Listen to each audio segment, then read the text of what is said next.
I see many nurses that are extremely good with nursing knowledge, with content. However, they lack the critical thinking part.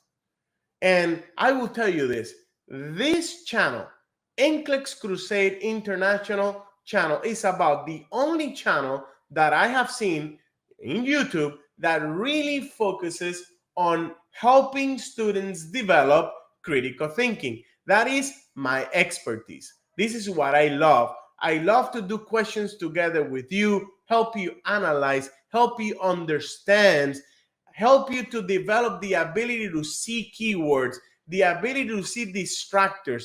That is key to passing the NCLEX. And of course, teaching you strategies that you can develop to answer NCLEX style questions. Strategies are important. What strategies? Well, some of you know it. The assessment versus implementation strategy, Maslow's hierarchy of needs strategy, the SAR method strategy, and many, many other strategies that we teach within our academy. So, critical thinking along with strategies, prioritization strategy is key to passing the NCLEX. Also, you need to practice questions daily with a good Q bank, with a Q bank that offers quality questions, high difficulty style of questions.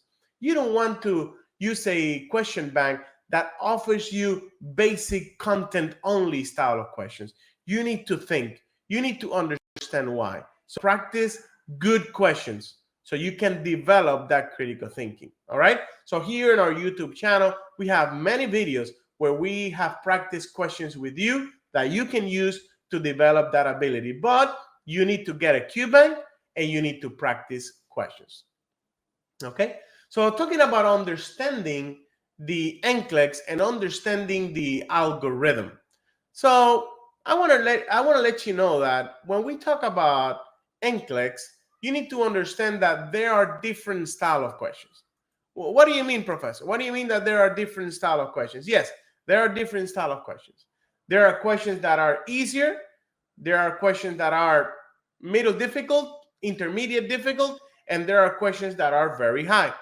And the NCLEX is computer adaptive. What that means is that if you answer an NCLEX question correct, the computer is going to give you a harder question. If you answer that question correct, the computer will give you an even higher difficulty question. And at the same time, if you answer a question incorrectly, it will give you an easier question. Now, what determines the level of difficulty on the NCLEX question? That is going to be determined by something called the Bloom's taxonomy. So how do we put together Bloom's taxonomy and the NCLEX? Well, there are questions where basically the only thing you need to know is remember nursing content, basic values, or maybe basic medical knowledge,